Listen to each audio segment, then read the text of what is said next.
Welcome everybody to Good Chats, back in the studio for 2025. G'day Steve, g'day JK, welcome aboard, and welcome aboard Ree, bro, thanks for coming on board, and to all of the lurkers and the likers and the replayers out there as well, thanks for joining us. This is the first time I've been back in the study for 3 weeks now. We did a stream from my in-laws' house. Then we did a stream from Tailem Bend, which was really, really popular. And I somehow managed to delete that. And then we did the stream from Mount Lofty, which was also really super popular as well. So if you're wondering what Good Chats is, I do this live stream every Wednesday night at 8:15 p.m. Just to prove a point that anyone can do this. You can come back week in, week out, and you can start to create something interesting and something that's a little bit bigger than the everyday. So we talk about railway history. Sometimes I even turn the microphone on, which is generally a bonus because I'm not good at miming things. We talk about what the outdoors type kind of people have been up to, what I've been up to, what my plans are for future videos, and just general sort of, trivia stuff about history and mainly rails and stuff. So if you're interested in that kind of stuff, then stick around. Pipe up and say g'day. If you've not piped up and said g'day before, we're a pretty welcoming community here on Good Chats. So what have you all been up to with the first few weeks of 2025? Let us know in the comments. I have been in a little bit of a twilight zone, I think, since Christmas, because I had a big run up with a few videos there in the lead up to Christmas, and I've been kind of at a bit of a loss for a few weeks as to what to do and what to make. It was a bit of a sprint, really, so I've just taken a bit of time to catch my breath.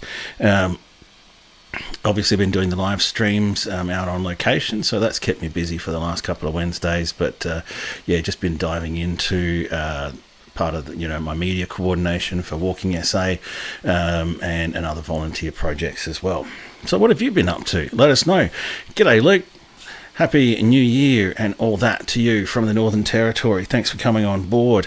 O'Malley Tours, thanks for coming on board again. Where are you tonight, mate? Are you back home yet in the port, or are you still out and about? Been following your live streams, and if you don't know, it's around the grounds with Thurl, sporting history and stuff. I don't know if you could drop that in there, O'Malley, the link, but if you look up Around the Grounds with Thurl on Facebook, you'll see what O'Malley's project is, and that's travelling around old sporting grounds and stuff, similar to the way I travel around old stations and stuff. Yeah, right. Are you still in South Australia, or are you back in the Northern Territory, mate? We should organise a catch up. I've got big plans though over the next couple of weeks. We're going to talk about them. I'll show you some of the stuff I've been doing, researching leading up to the next video. The network I've been doing for the Transport Action Network, I've completed the basic elements of an animation now, which I've been speaking to those people in the Transport Action Network, and now looking to get some of their images and some of their narrative and start to create an exciting video project with those guys. 41 degrees out there, man. Yeah, we had a few hot days here in Radelaide, but obviously you've copped a bit more heat out there in Hillston, out there on the plains. So yeah, tell us about your plans for the year too.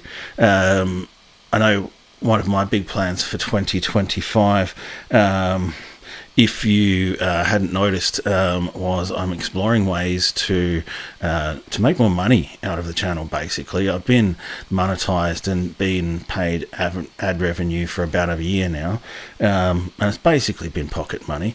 But I've decided that 2025 is going to be the year that I look and have a sharper focus on how I can make this whole project start to pay me money, rather than me paying money to do this project, because it costs a lot of money to do all this traveling around, and that can only get you so far. And I'm at that point with my career as well, where my portfolio is growing, and it's certainly worth the ads, worth all that stuff. I'm experimenting with memberships, experimenting with super chats and goals and all of that kind of stuff.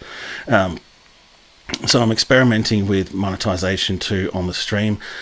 Please tell me, particularly the OG Outdoors type crew, I have no intention of making any money out of you all. You've been supporting me for over 2 years now, and certainly the idea is to get more monetized so I can make better content for you, and not get monetized necessarily out of you. I'd love to see this get shared more around social media. We've had a few good shares over the last few months, but yeah, please tell your mates about them, get them to join in, and sorry about the ads, just let me know if they get a bit too annoying, would you? So yeah, hopefully by the end of this year, I can start to make better content, and make better content that goes further afield as well, without having to pay thousands of dollars for it, which is great while you've got a high-paying full-time job and all. But when you're just working volunteer jobs, then it's not so great. And so things kind of slow a little bit this year, as I get used to this new pace and this new plan. Hopefully you think that's okay. I think that's fair enough for the amount of time that I've been doing it. So big plans. Speaking of big plans that take a long time, I've really started researching the main south line between Adelaide and Murray Bridge. I did a video from Tailem Bend to the border early last year. And I didn't really feel qualified or prepared at all to do a video on the main stretch of line between the city and Tailem Bend, because it's still running, but I'm looking at the historical side of things, and I know there's a lot of people with a lot of knowledge and a lot of investment in it. So I wanted to make sure that I was more prepared to make this video. So my book of the week is one of the resources for making this video, which I've had for many years. And then I actually went into the State Library last week, otherwise known as the Book Museum, one of those non-lending reference libraries. Got a bit tongue-tied there. And gleaned a lot of information out of the Overland Railway book, which was suggested to me by Kane from Kane's Trains. So I spent some time in there and took a lot of notes, and in fact what I've got here is a little bit of a slideshow. And while I was there, I had a look at the Transcontinental Line exhibition in the library, which is very interesting. So I'll show you a little bit of that. I may actually end up making a short out of this. I've got some footage, and maybe a short would be interesting, because I feel the need to make a little bit of a video at least. So we'll transition over to that one, and we'll just run through the slideshow. Look, there's another photo of trains with elephants on it. Yes, they crossed the desert with trains. There's some really interesting stuff here as well. Damn, that photo's the wrong way around. Let me see what I can do here. Transform. I'll flip that. And it's reversed, so I've also got to flip it the other way.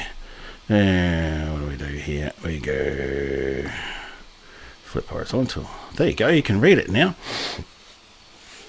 Now, I don't know why, but this seems to be a lasting theme with my stream and with my research, and what keeps popping up is, what did people eat and drink on the trains?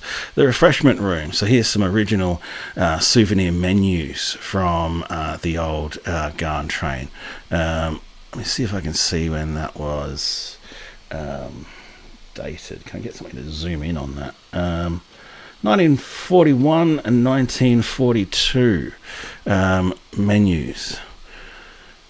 Yeah, that's just equally as buggered. Let's just transform that one, flip that over. There we go, it's mirrored again. But look, they actually have a model train. I think this was a 1950s Hornby model or something like that. I'll do another flip horizontal so we can perhaps actually read it. And all the details are down there at the bottom of the screen. I can't get them yet because it hasn't flipped on the other side of the stream. Anyway, we'll keep them moving. More model train action there. This is the entry to it. I'm going to have to flip that back to horizontal.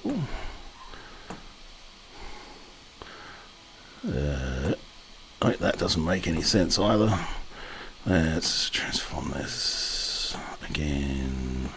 Flip it the other way. Transition over. There, look, now you can read it. You don't have to stand on your head to read it.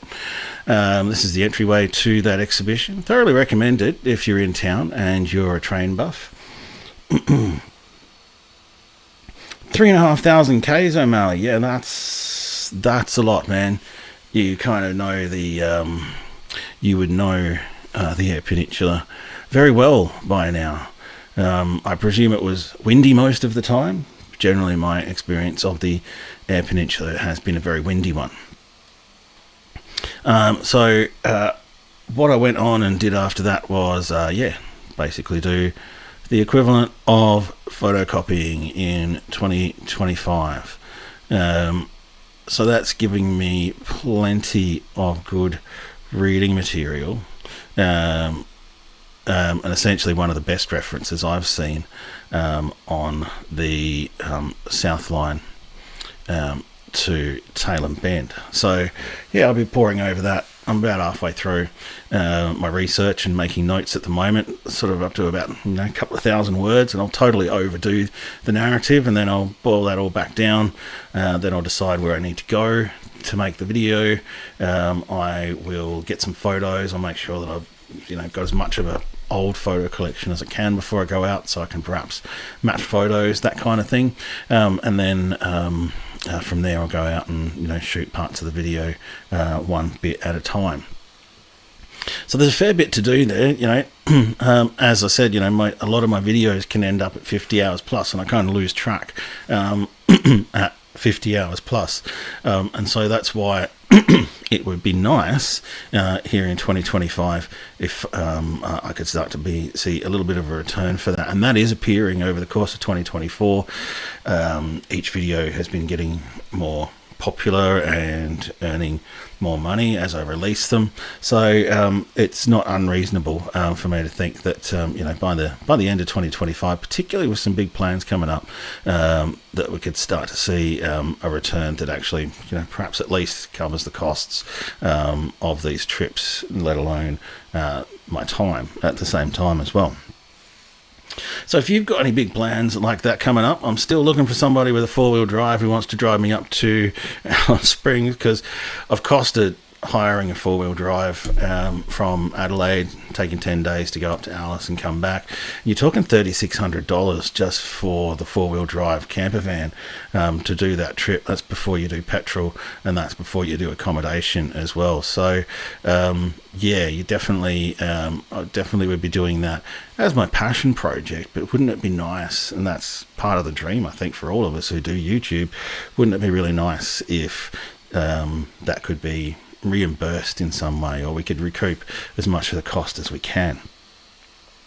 But not to harp on that, moving right along, I'm going to go to the animation that I've been doing for Transport Action Network, and this is another thing that I put there's probably 50 to 60 hours worth of work in this, in terms of the research and in terms of getting everything timed and creating all the elements.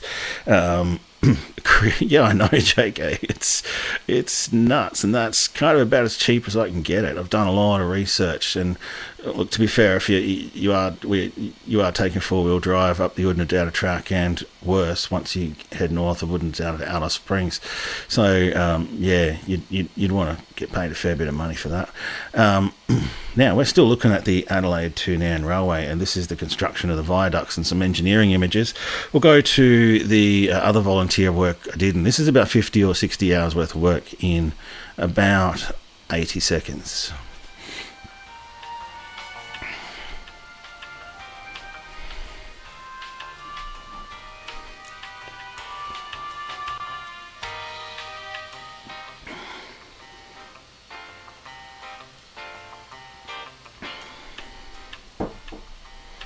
But this will be, you'll watch the full tram network proposal unfold here.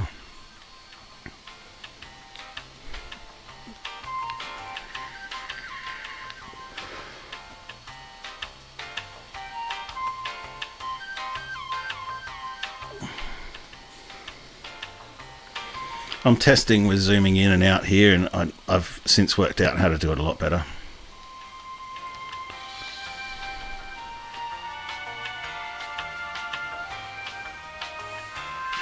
This is the test version, so in a video version, naturally I would be timing things slower, zooming in, zooming out, more focus, but this is just all of the elements blur onto the page.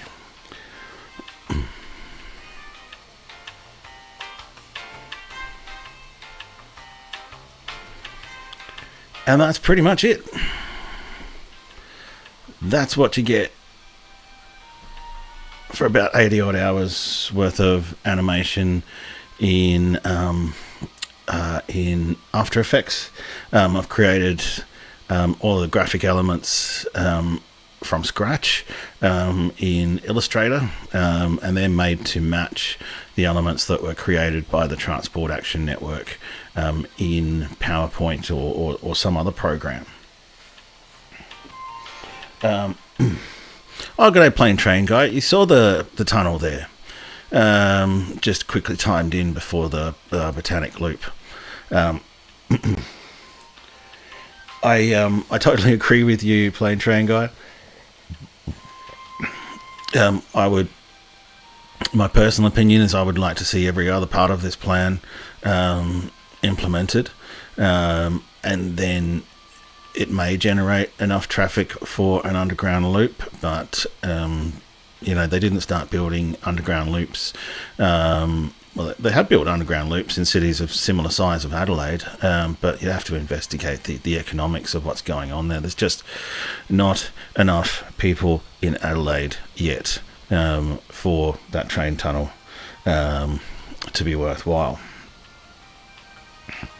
So I'll see if I can pause this at some stage, right? I'll go to media source, and we'll wait until it gets to the end of the plan again, and I'll just pause it to explain a couple of the things. Now, if you want to look at their plan, just look up the Transport Action Network, TAN, on Facebook, and in the documents there, or in some of the most recent posts, there are links to their white papers and to their more graphic designed versions of their papers as well. Man, for what it's worth, send it to your local member of parliament, fire them up. That's part of the intention of the video too, is to create something that's video content, because that's what's relevant in 2025, and use that to popularize these ideas with new and old audiences. So we're just about up to the end of all the tracks now, and then they'll add in the West Lakes one, and then they'll add in the radial route, and then we'll pause there. Oh no, where the fuck's it gone? We'll go back a little bit. There we go.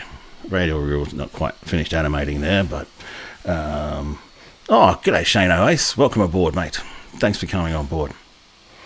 I'm completely agnostic to this plan. I'm in this particular case, I'm using my skills to facilitate what other people would like to discuss, and I mean that's where we're at with this as well. We're sort of discussing all that, and some parts of it may come to fruition, some may not. But yeah, they're essentially using the easement of the old Glenelg railway line for a tram line down through Plympton and then further on to Marion and Flinders. That's a interestingly contentious part there. And then, yeah, the changeover of the Woodville to Grange line to a light rail. To me, it makes sense to change the Grange to light rail, but, you know, again, I'm pretty agnostic.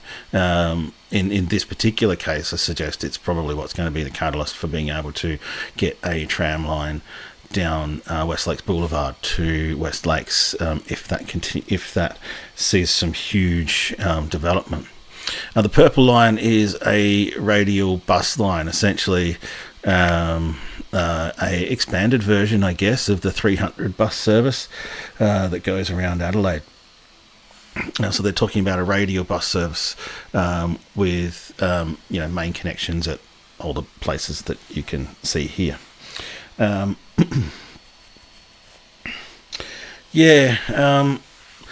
I guess too, if you look at how Grange is then, and their argument, I'll put their argument in this case that comes from the white paper. But people at Grange will then have essentially 2 or 3 options to get into the city.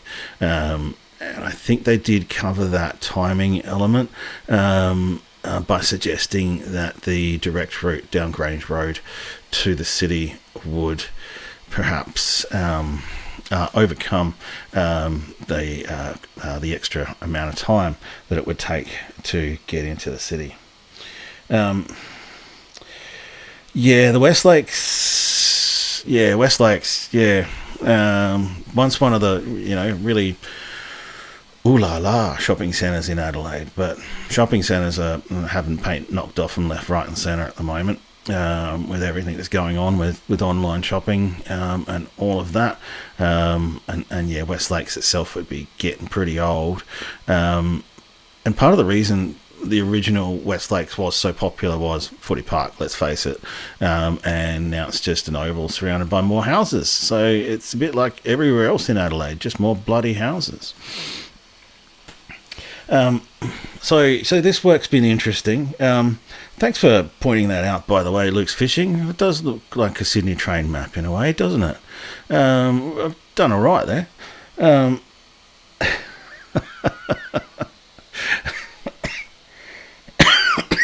God, excuse me, I wasn't expecting that.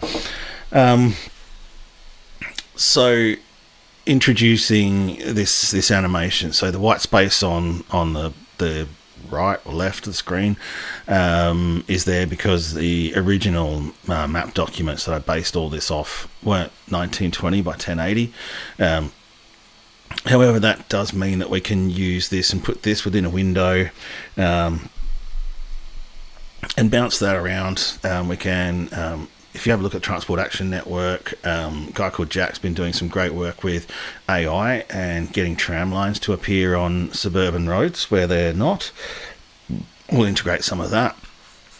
We'll integrate some on-location narration. We'll integrate some footage. We'll integrate some photos to show more about some of these developments that the lines are intended to serve, and hopefully we'll create an interesting 5-minute video that people will actually want to watch and comment on.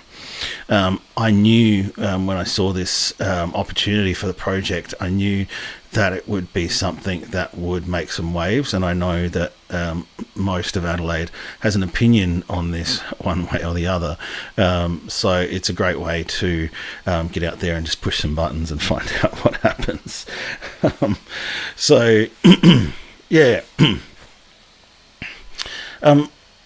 Jeremy, that's a really interesting point, and I think if any of this was to start to get looked at seriously, obviously route reviews and surveys would need to be undertaken. And And that's a fair suggestion as well. And that's also one of the reasons, like, the Transport Action Network is known within professional circles. They've got 200 followers on Facebook. They're not known really outside of professional circles. So we're talking councils, planning, government, all of that kind of thing. And even in those circles, I don't think they're well known as they should be for the proposals that create. Again, hence the idea of creating a video to drop a rock in the pond and create some waves to see what happens. So, as we get down to brass tacks, there's obviously going to be a lot of democratic feedback, and the shops behind the airport might want to chime in on perhaps getting a little bit of extra tram line built so that all the kiddies can catch a tram to AFL Max or something. I don't know. So that is that. Let's flick back out of that. There's a lot more to come on this one, so this is just the beginning. So we're at the stage where I'm going to do Book of the Week, and Book of the Week is an old Book of the Week. Right. I bought this book, I don't know, probably about 20 years ago. God, maybe even 25 years ago. I don't know. Maybe not 25. I'll have to check when this one was printed. Yeah, actually, possibly 25. It was printed in 1998. And so that is Railways in the Adelaide Hills, and that was my starting point, and always had me interested in the South Line. And so I read it again with the railway chasing flat cap on. The most interesting thing about this, and I'm looking forward to animating, is the myriad of wild and wonderful routes that the proposed railways were to take to get to the river, either around or across or through the Adelaide Hills. There's, I think, right off the top of my head, there's probably about 9 or 10 different routes that some were surveyed the whole way, some were surveyed part of the way, like into Brown Hill Creek or up to Torrens Gorge or Dry Creek Gorge or around via Kapunda. Like, man, there were just so many routes that were put forward, and in the end, obviously, the route that we have today won the day. So yeah, interesting story behind all of that, which I will go into. This book is a super wordy book. A lot of old railway books tend to be super wordy. So another reason why I do the YouTube video is to try and get, I guess, a bit of an overview, what I picked up or what I found interesting out of it, and present it in a shorter version. Yes, I know some of my videos are over 20 minutes, but that's sure as hell a lot shorter than trying to read this book.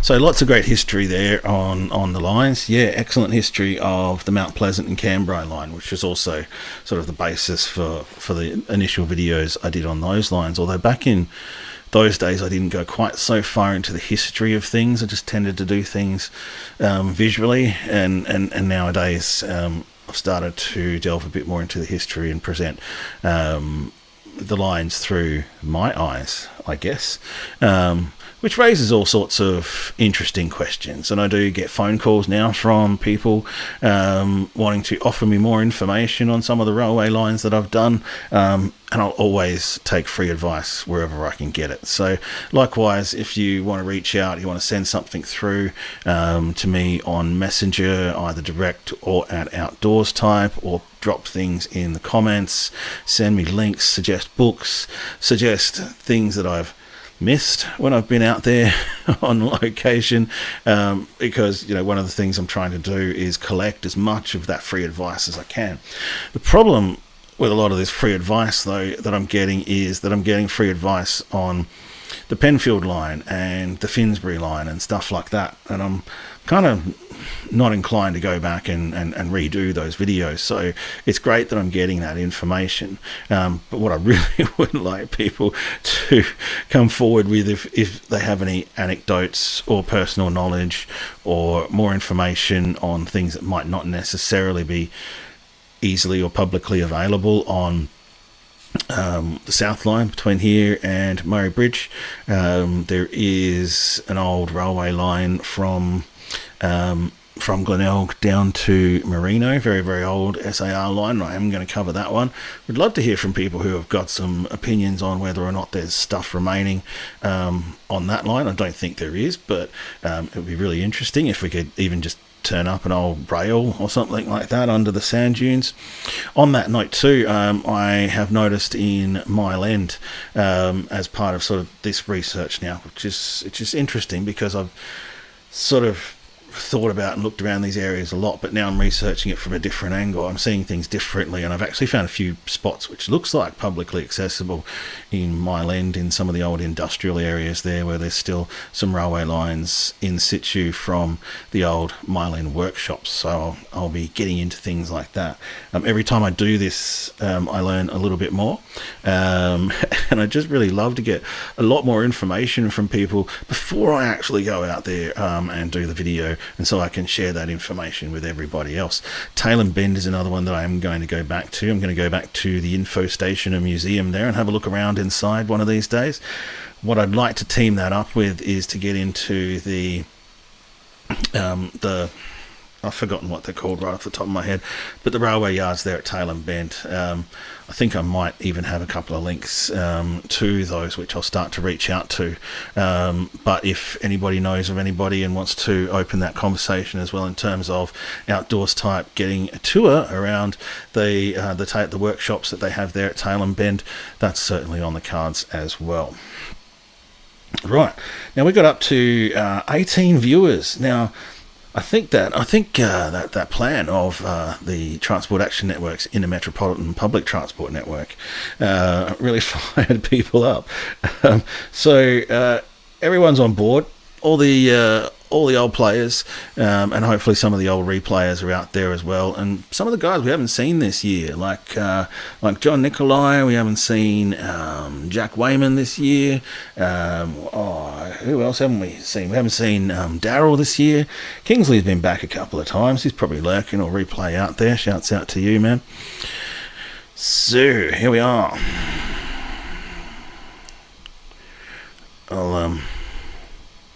We'll do the magic window thing just for a little while. Yeah, that track switch stand, which seems to keep getting kicked over by people next to the advertiser building. So I can have a bit of a look around there. I wonder if people also know whether or not there's anything remaining of the old tram infrastructure in the eastern suburbs. Like, I know there are some easements, there's some spots where trams used to turn that still have the street there or something like that. But I'm just wondering if there's any old poles or transformers or any interesting places where there might be culverts. I know these ran mainly on the road, but there might be culverts, poles, fences, something still out there. Oh, that's all right. Oh, Andy Munro, if you're replaying out there tonight, then, g'day to you. I'm sure you're busy out there as well, doing great stuff, always improving. So go check out Andy Munro's channel as well. Now, it is time to do the 5-minute warning. Keep it snappy tonight, back in the studio and all. Oh, what happened there?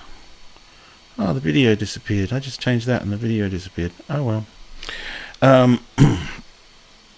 So thanks for joining me back in the studio tonight, folks. Oh, cool. I'll have to head out to Warminda again one of these days. You know what I noticed, Shano Ace, when I watched that stream back, though? So I had the wireless mic, right? And that was working really well with noise reduction and all that sort of stuff until the grain train came back. And so after I watched that, I was just like, wow. So I apologise for the sound in the grain train going bit part at the end of last week's live stream. That was terrible. I had an idea that the noise reduction in the microphone that I was wearing might kill the sound. And so I looked at that, and I'm well aware of the fact that if I want to capture ambient sound, like the sound of a train going past in future, I'm going to make sure that I switch back to the ambient microphone in the phone.